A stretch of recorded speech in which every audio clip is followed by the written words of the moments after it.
All right, Alicia, let's go ahead and get started with today's Corporate Power Hour conference call. Today we have a really awesome subject and speaker. We have Dave Nabrotzky with Leadership and Accountability. It's going to be really good, really helpful stuff. Right now we are looking for questions from you guys, so if throughout the call you think of something that you would like Dave to answer, go to the official Me Alicia designer page, and the top post is asking for questions. So go ahead and look there, comment there, and we will go over those questions at the end of Dave's presentation. Before we get into that, we do have just a couple of quick things to go over. A lot of it is the same as last week. We want to, of course, remind you to sign up for conference if you haven't done it yet. A lot of you have. We're going to see a lot of you there, and if you haven't signed up yet, you're going to miss out on a great opportunity to network with one another, to meet lots of people in your upline, to meet us that work at corporate, and get some really great training. I know that we've got some great people coming and some really good resources. You won't want to miss out on it. Plus, it's going to be a blast for those of you who haven't met Sean and Annalise. They are so much fun, and we're all fun at conference. Me Alicia is a fun company, so don't miss it. It'll be super fun. If you have questions about how to sign up, you can email support@mealicia.com. Second, we talked about this a little bit last week, but it is officially live. Available is the craft show kit in the back office. Go take a look. The image of the kit it shows all the specs, so how many pieces of jewelry and the pricing and everything is in your back office, so go and look for that. Also in the back office, just wanted to remind you that the back office is a really great place for a lot of materials. Some people will email us and say, hey, can I get a copy of the comp plan? All of that kind of stuff is in your back office. Take a look at the resource library. We post a look of the week video that Annalise puts together every week. Those are really fun. I post all of the recordings of the corporate power hours, so if you missed it or someone in your downline is like, what happened on the conference call, you can send them to their back office. And also lots of business supplies and materials, reference guides, things like that. Always be checking for updated materials. As our business is growing, our resources are updating. And so if you've printed something that you think may be inconsistent with some of the things that you've heard, check the back office for an updated copy. People who have printed out certain materials like 2 months ago may need to go and check them again because they've been updated. If the piece in the back office is also inconsistent with what you think you've heard, email support@mealicia.com for clarification. And if it is incorrect, then we'll get on it right away and we'll update it. We really do rely on you guys to let us know when something is amiss in the back office or the website or anything. So we love your feedback. Send it to support@mealicia.com. And our last little item of business, speaking of customer support, we have opened up Saturday hours. They're open from 9 a.m. to 1 p.m. Mountain Standard Time. And so emails will be answered over the weekend, and then also if you have any pressing issues that you feel like need to be taken care of via phone call, you can call on Saturday morning, early afternoon, and somebody will be there to help you out. So that's pretty much everything that I have. I'm going to go ahead and turn it over to Dave. All right, wonderful. Can you hear me okay, Michael? Sounds great. Great.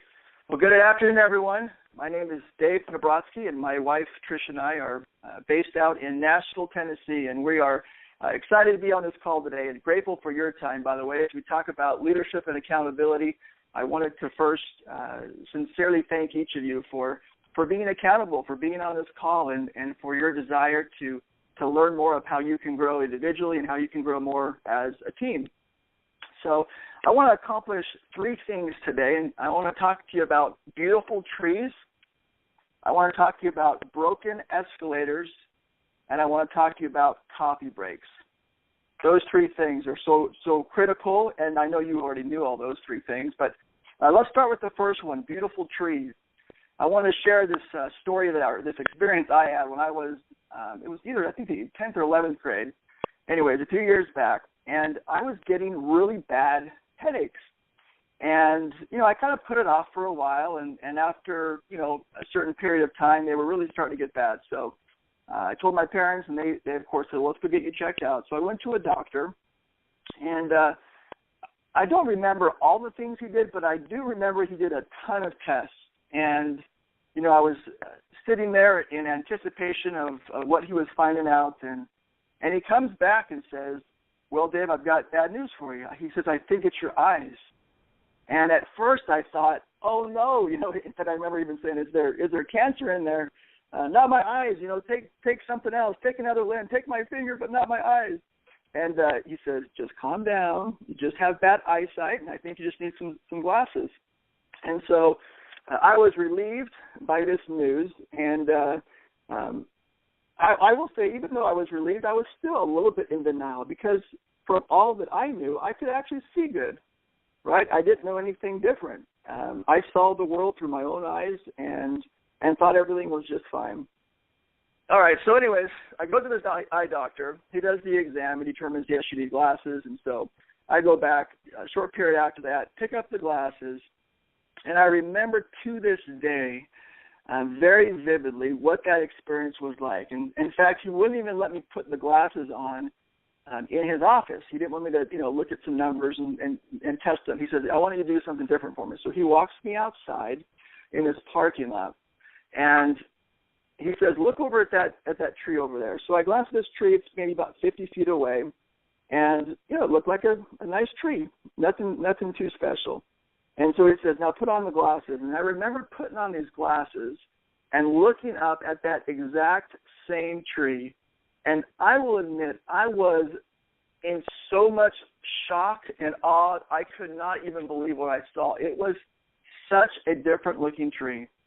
I took them off again and looked at the tree, and it was a tree, but it was very blurry. I didn't see any definition of the leaves. I just saw, here's this green tree.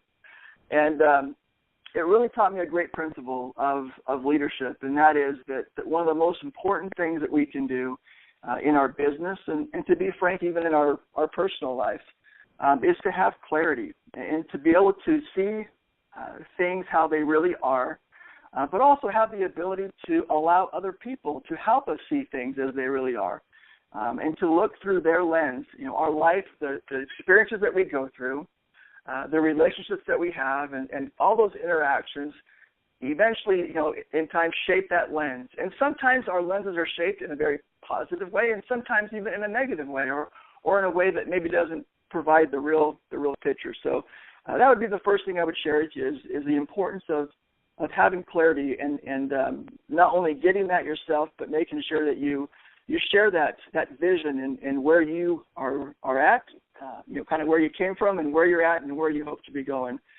The Bible teaches, without vision, the people perish, and we've heard that many times before. So I would say the biggest obstacle that you will feel or experience to success, both individually and especially as a team, is dealing with a confused mind. And so whatever you can do to help lay that out with information or your experience, and most importantly your example, the better the success you'll feel individually and for your team as a whole. All right, now I want to share with you one of the Me Alicia Proverbs. I don't know if we've had any official Me Alicia Proverbs yet, but I'd like to go ahead and start those. And one of the Me Alicia Proverbs says that she who thinketh she leadeth and hath no following is just talking a walk. Let me say that again. She who thinketh she leadeth and hath no one following is just taking a walk. How true that is. And so let's talk about what is a leader and maybe better define that. Let me start by sharing some of the differences that I think there are between leadership and management. Number one, leadership has to do with casting that vision, as I just talked about, and motivating, hiring other people. Number two, people do not want to be managed, right? People do not want to be managed. We can all think of experiences in our life with past employments or even relationships or whatever it was. People don't want to be managed. They want to be led. And there is a very big difference there. Number 3, the number one motivational principle is that people will do what they see. So that leads to number 4, the pace of a leader determines the pace of a pack. And so make sure that you're leading from the front, that you're not only there trying to direct your team and to manage them and to share with them, all right, here's the principles that I did last year or 5 years ago or 10 years that were very successful. Share with them the things that you're doing now. Share the things that you did last weekend. Share the things that you're planning on doing tonight and tomorrow and the next day. Those types of things, again, by leading them and being willing to do the things that you're asking them to do, gives you not only credibility, but it gives you an incredible amount of momentum and trust that is so critical in your organizations. And then number 5 is that leadership is the ability to obtain followers.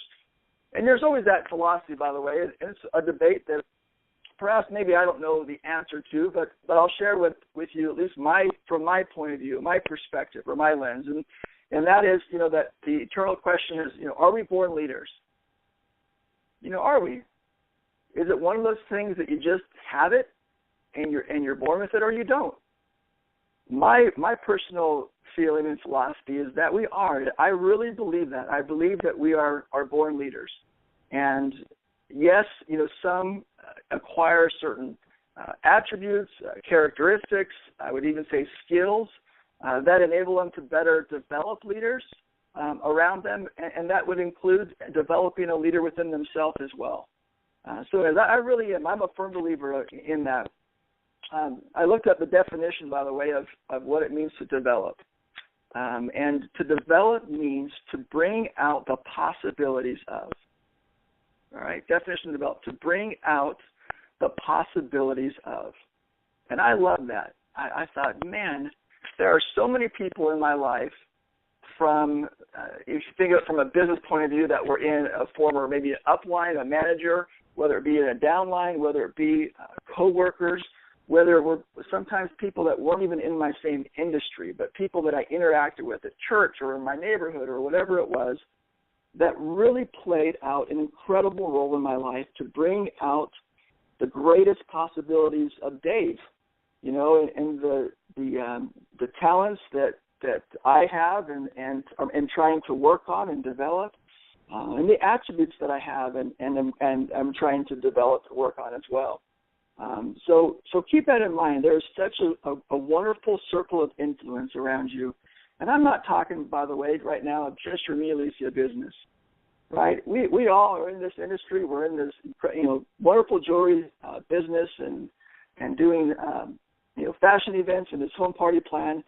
But really outside of that, as we interact day to day, we have such an opportunity. In fact, I would tell you maybe even a greater opportunity to shape and to affect and to develop leaders in the direct sales world than maybe any other industry or career that I can even think of. And I love that. That's one of the things that, for those of you who are still wondering, why in the world is there this guy talking to me, and why is he, one of the executive nationals? He's in a women's industry, and true I am, but I will tell you, I am inspired. I am truly, truly inspired, whether you're in my downline, whether you're on another team, whether you work at corporate. I have been inspired and touched by so many people that have helped me to become a better leader. And it's a better leader in the work industry or the work field that we need better leaders within our home, within our family, and with as husbands and wives and as children of our own and whatnot. So, anyways, let's move on to the next principle I wanted to share, and that is, as far as your organization, your size, I would tell you that, if you have a team of, let's say, 100 people, or you're working towards that I think your leadership goal, kind of your core leadership team, you really need about 15% is kind of the general numbers in the business world. You want 15% of your organization to develop into big leaders. Now, you're going to have a lot more of that, right? You have the potential of 100% in there. But you really want to kind of identify as best as you can, and as we experience, things month to month, your leaders will rise, and they'll rise by the results and the things that they're doing, and really the activity that they're doing. But remember that your goal is to kind of move them up to each level and to help them. One of the other things I wanted to share is that there's a big difference to me in trying to motivate someone and trying to inspire someone. I personally believe that it's impossible to motivate someone. I really believe that it's up to each person to motivate themselves. But yes, we have the role of the leader to inspire and to help them and support them and strengthen them. But at the end of the day, it has to be them that deep down has something within them that wants to get better and wants to make progress. And that takes hopefully a lot of burden off some of you. It does for me, because I really believe you can't say the wrong thing or even do the wrong thing to the right person. There are people out there that will try to find any excuse and point their fingers and blame other people. And that's okay. That's just kind of part of that. You'll come across those type of people. We've probably all been those type of people. I know I have been. There's times even lately where things aren't going exactly how you want them to in your personal life, in your business life, whatever it may be. And it's really easy, right? It's the easy road to point a finger and to blame someone. It's a hard road to look within yourself and to say, all right, I may not be able to control my entire circumstances or situation, but what can I control? And so focus on that. And I would tell you as a leader, focus on the things that you can control. Don't worry about all the other stuff. Okay, you're wasting energy. I would tell you that 95% of the things that you worry about is wasted energy. And there's things that in some situations that you don't even have any control over. Well, what if? Well, what happens if this? Sure, you have to kind of think through some of those things as part of planning, but don't let it consume you to the point where it almost makes you so you can't move forward and kind of paralyzes you, if you will. All right, let's go ahead and move on to the next principle, which is broken escalators. I am going to, Mikey, you'll have to remind me, or as soon as we're done with this call, I'm going to send you a video link. For those of you that have seen it, you'll know exactly what I'm talking about concerning a broken escalator. But those of you who haven't, we'll post it up for you. But it is one of the most powerful things, and it's about a 2-minute clip, and I'm just going to kind of summarize it for you here.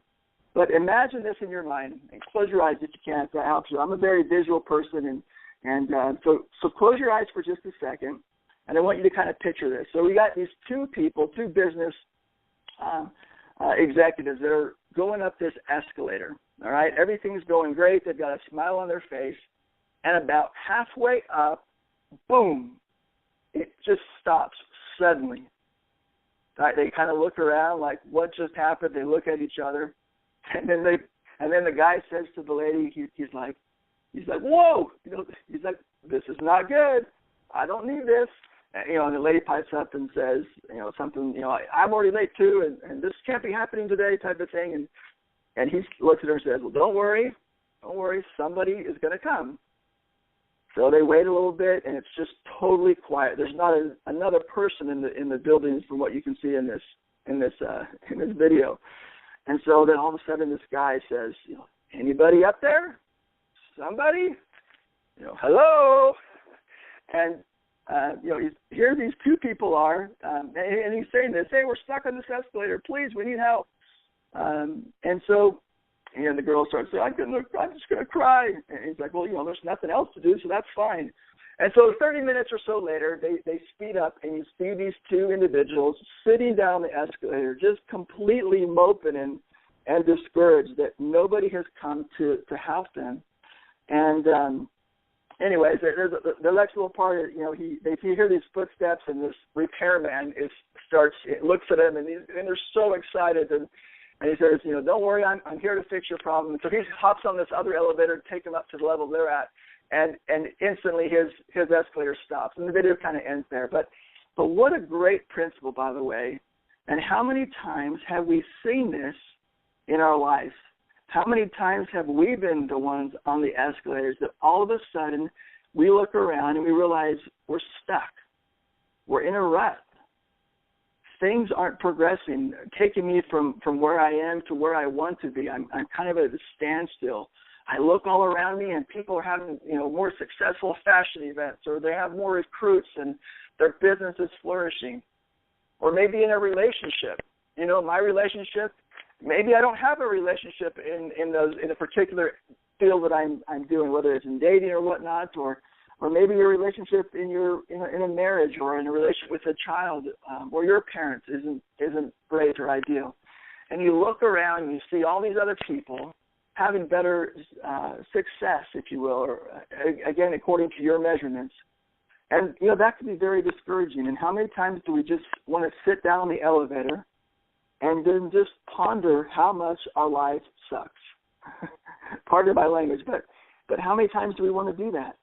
And how much greater and impactful it would be if we, instead of just shouting for help, right, and getting mad at everyone around us for not helping, if we just realize that, all right, stay calm, all right, where am I at now? Where do I need to go, and how am I going to get there?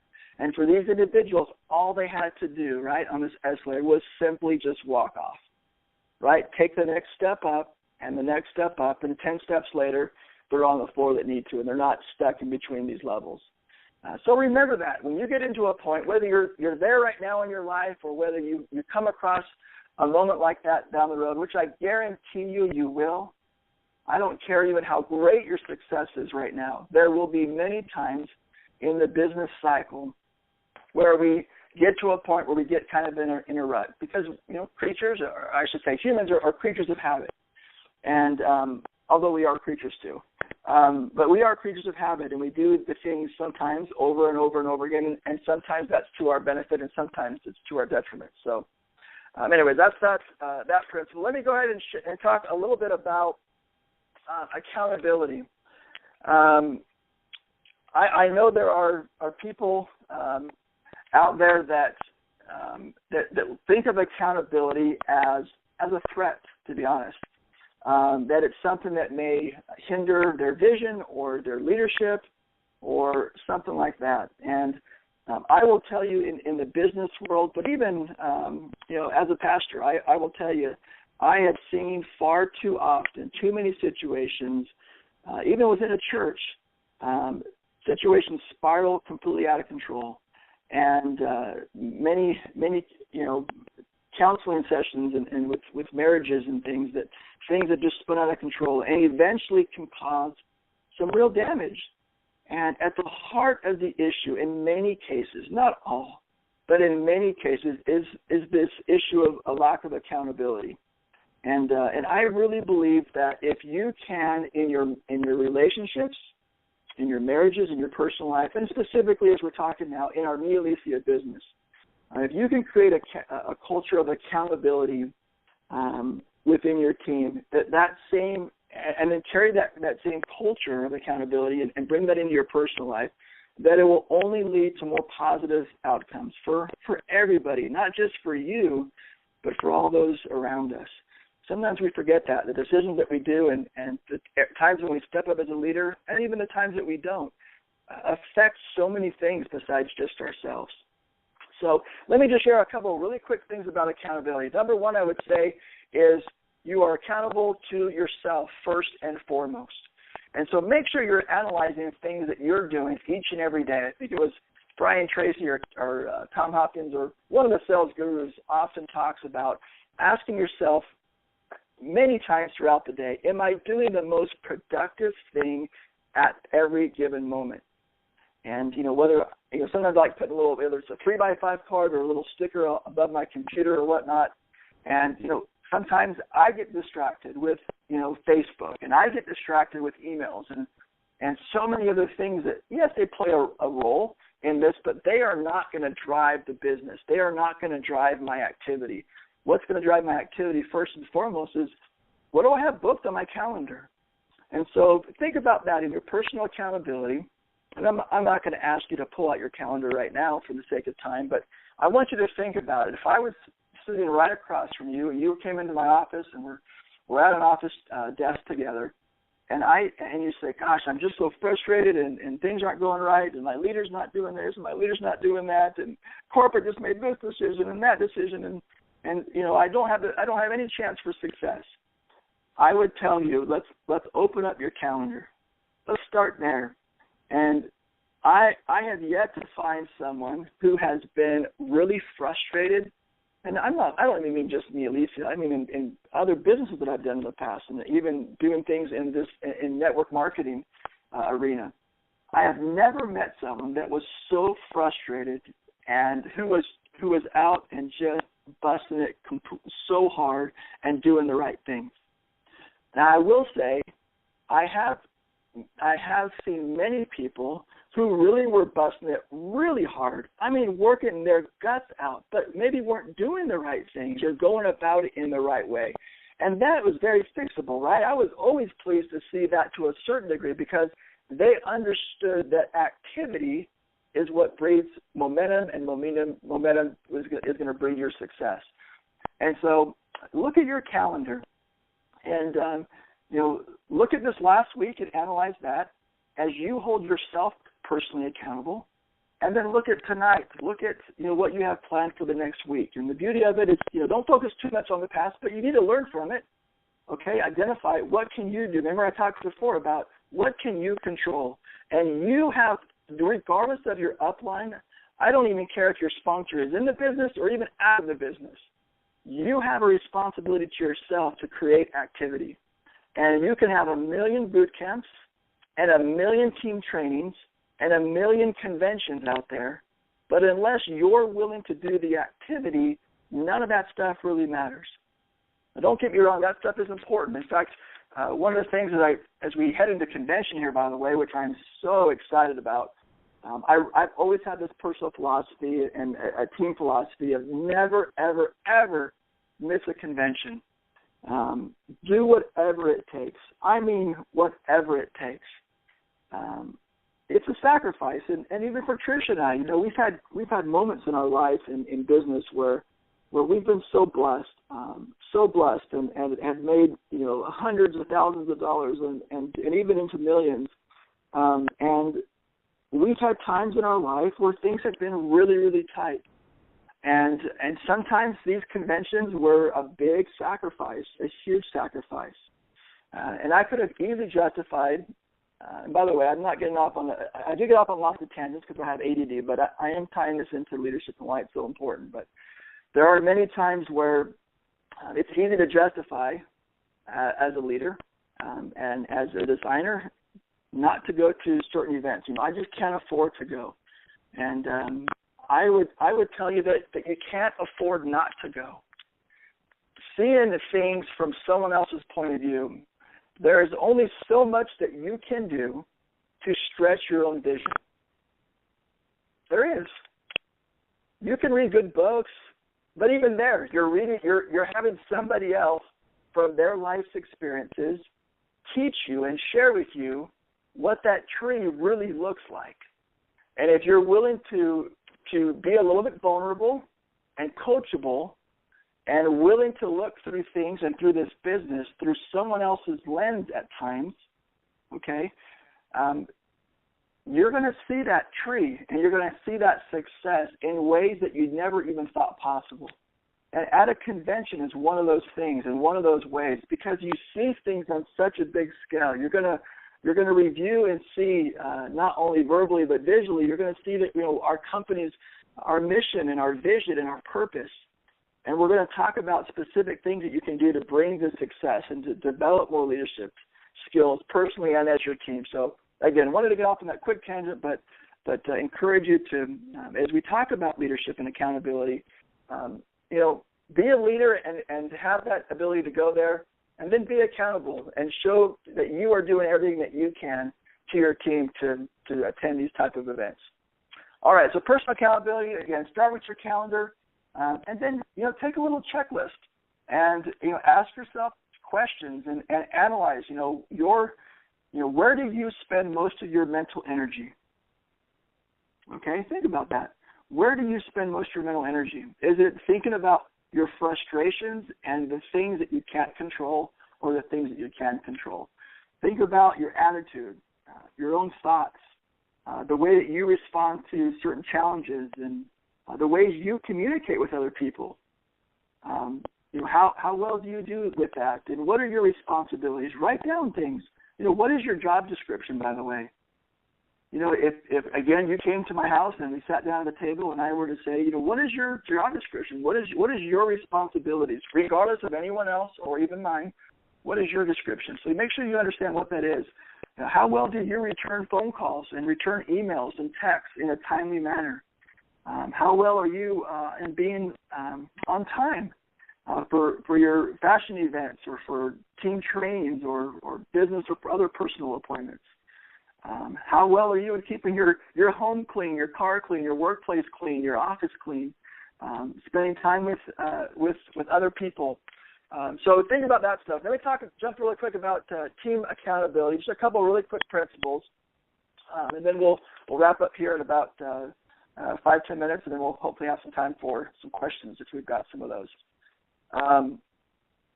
As far as team accountability, I would tell you the first step in your accountability with your team is making sure that you're creating some passion and creating ownership in what the team is doing. You meet with them and talk to them, discuss things that they can do, their skills and their strengths, and help them to see that bigger picture, which is so much bigger than a fashion event. And I would tell you, which is even so much bigger than 1,000 fashion events put together, and the money that comes from that. Share with them, gosh, money is not a motivator, by the way. It's what the money can do that's the motivator. And so make sure you're tying in when you want to hold your team accountable, and you're discussing things that they're doing and perhaps even some things that they're not doing but should do and could do. Make sure you're tying in the whys to that. It's very, very powerful. Next, make sure that your goals for your team are clearly defined. We talked about clarity before, but make sure your team knows where you're going. Where are you at? And where do you want to be? And how are you going to get there? And what are you doing about it yourself? Give that accountability. When we talk about team accountability, we often think about how the followers, if you will, and when I say followers, it's anyone in your organization that you have any kind of leadership or mentorship or rollover. So many times we think of accountability as this one-way street, right? Here's as I mentioned, team accountability is, all right, well, here are the things that my team needs to do to be accountable to me.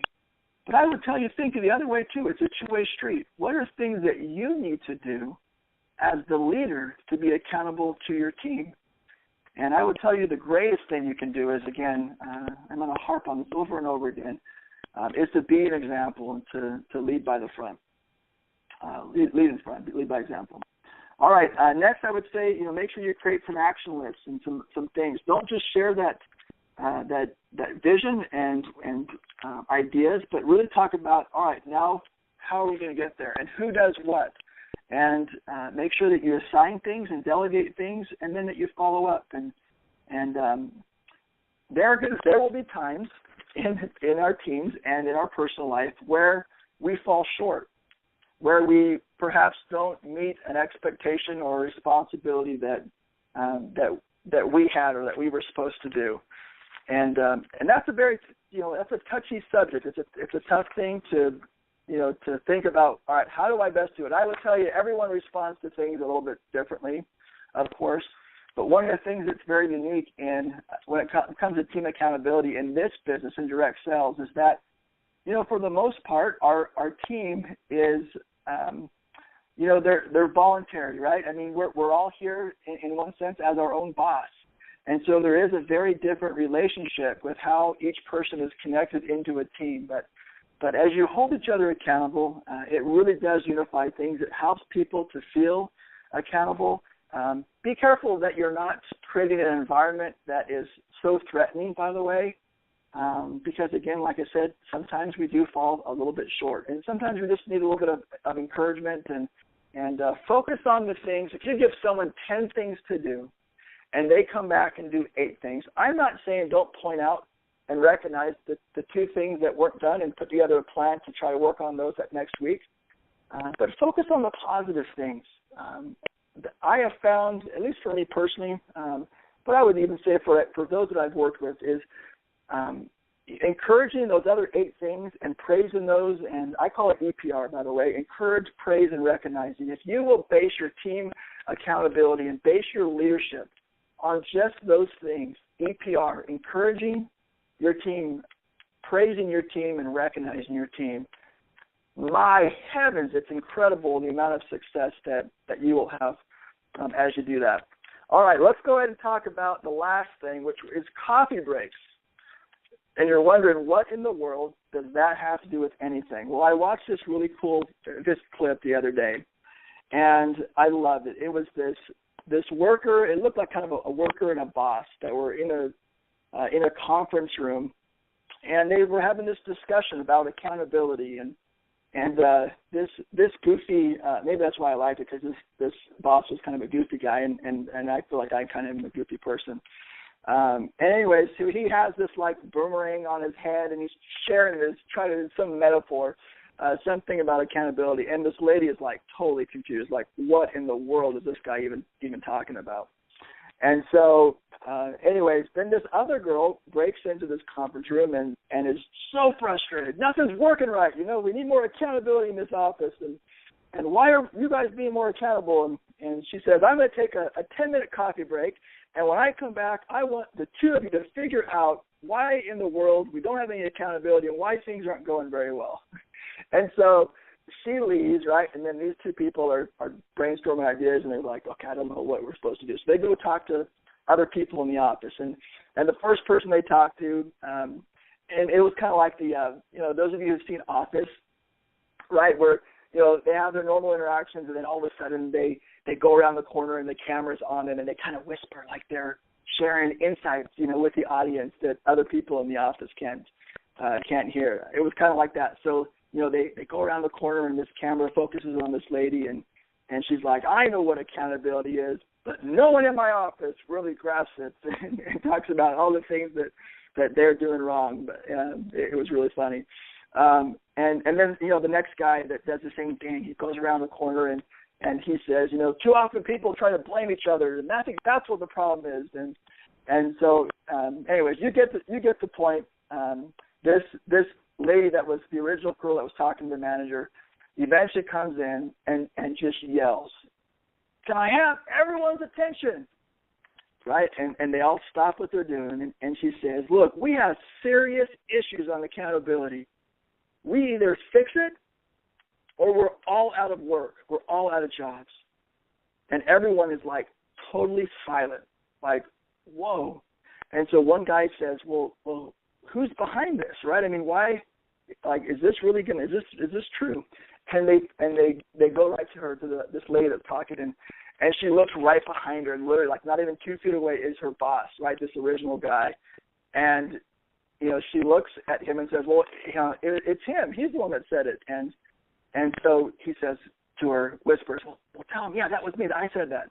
And so anyway, she uses her kind of as this puppet, right, to tell this team. And it really brought home a great principle, not just of pointing fingers and whatnot, but how many times do we often want other people to do our dirty work?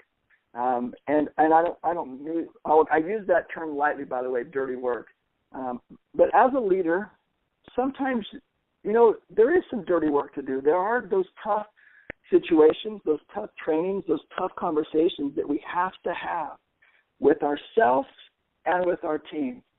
And your ability, or I should say your desire and your willingness to identify those issues and to meet them head on in a very caring, considerate, empathetic way, but yet a firm way, if you will do that, it's amazing how you will minimize so much frustration and you'll progress. So anyways, I appreciate everyone in your taking the time on this call. I really do. I hope a few of those principles were able to help you, and that you'll remember these things, and that they'll be vividly in your mind of that blurry tree, right, and how these glasses that I put on, that I finally humbled myself and recognize when someone else says, hey, look, you're doing things wrong. Your headaches aren't because you're not eating right or this or that. It's because you just simply need some eyeglasses. And I was willing to go get checked out, right, to go to my mentor, quote, unquote, and to say, look, here's my problem. What am I doing wrong? I want to see better. I want to have my headaches go away too. I don't know what to do. And as he gave that solution and as I implemented it, I was, again, amazed at that result. Think about the escalator, right? My second example, a broken escalator, and make sure as you, whether you're in that right now or later in your business career, when you get to that point where you feel stuck and stranded, don't wait for someone else. Gosh, I really hope that your mentor and your sponsor or whoever it is that's helping you and driving your business, I really hope that you have that in your career. Sometimes you're going to find that maybe your sponsor, for whatever reason, is distracted, or something has come up in their life, or whatever it might be, and maybe doesn't provide that ideal leadership for you. Gosh, that can be truly said about me. Even within this business, there's times where I've sometimes dropped the ball and haven't been the leader that I've wanted to be. And I can only hope that each of the designers on my team will, and you have to hope that the designers on your teams will still have that desire to not just sit there on that elevator and pout and sit down and say, woe is me, but that they'll find a way, right? Because if their desire is really strong enough and they really want to make this work and have success, they'll do it. They just stay calm and take one step at a time. All right, Michael, I'll turn the time back over to you for any questions that you have. Okay, thank you so much, Dave. That was awesome. We didn't actually receive any questions, and I'm sure it's because everybody was just furiously writing down every single word that Dave had to say. I'm not kidding. This guy is going to be on, like, freaking Oprah as a motivational speaker, I promise. That was really awesome. So instead of questions, I just want to drive it home by saying that Dave nailed it on the head.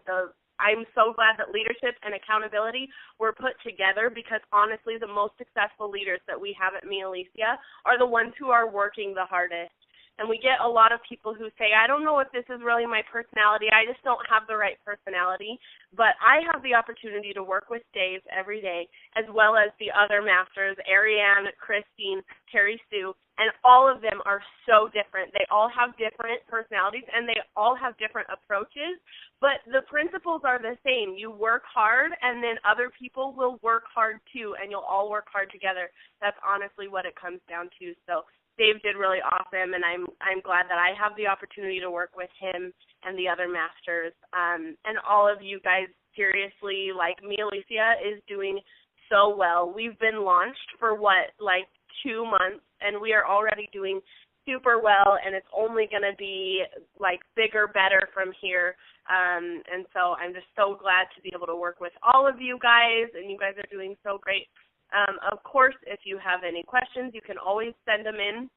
We'll have another Power Hour next week, and then the week after that, we will have the Q&A with Sean. So if you have any cues for Sean to then send them to support@mealicia.com. And next week, just so you know, the topic is driving volume through your organization with Terry Sue. So be sure to dial in for that. And then we'll have a Q&A with Sean, and it will be the first Q&A after conference. So everybody's going to be amped. I just know it. I hope you guys will come. You have to meet Dave. You have to meet Ariane and Christine and Terry Sue and Sean and Annalise, who are the best leaders ever. You guys have to meet them, learn from them. It's going to be great. So I think that's pretty much everything. We will go ahead and close it off. But thanks, everybody, for dialing in, and thanks so much, Dave.